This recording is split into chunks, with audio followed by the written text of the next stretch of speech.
Alors il y a un bouquin qu'on a beaucoup aimé, tous les deux, qu'on a lu chacun de notre côté, qui s'appelle... On l'a lu ensemble. C'est vrai qu'on l'a lu ensemble. Qui s'appelle L'affaire Harry Kéber de Joël Dicker, qui a eu le prix Goncourt jeune en 2012. Ouais. Et cet auteur a 29 ans, justement. Donc c'est assez impressionnant quand même, bouquin de 800 pages, hyper bien foutu sur une affaire de meurtre. On a l'impression de regarder une série.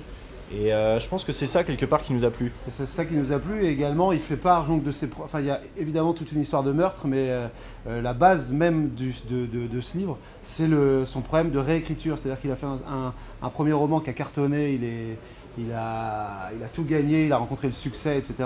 Et l'heure est venue pour lui d'écrire son deuxième roman, il a la pression de sa maison d'édition et il n'arrive à rien sortir. Donc c'est vraiment le problème de la page blanche, le phénomène de la page blanche. Phénomène qu'on connaît bien. Qu'on connaît aussi. Et ce qui est très très bien foutu, c'est qu'en début de chaque chapitre, en fait, il donne une leçon, il t'apprend un petit peu comment écrire un bon roman, c'est-à-dire pour éviter le syndrome de la page blanche.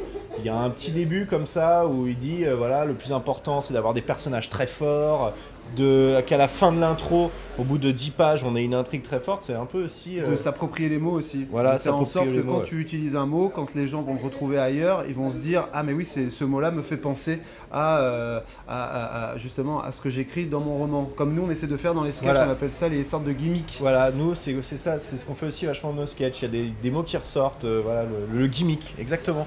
On a fait une chanson récemment qui s'appelle Quinoa. Et on aimerait bien que quand Voilà. les gens disent « Je mangerais bien un peu de quinoa », qu'on se dise « Ah, quinoa, ça me fait penser à la chanson des deux autres cons. » Voilà, donc bouquin vraiment très très bien écrit, qu'on recommande beaucoup. 800 pages, mais ça se lit hyper très, très facilement, c'est très intelligent, c'est très très bien fait. Lire en short, c'est la grande fête du livre pour la jeunesse, du 17 au 31 juillet, partout en France.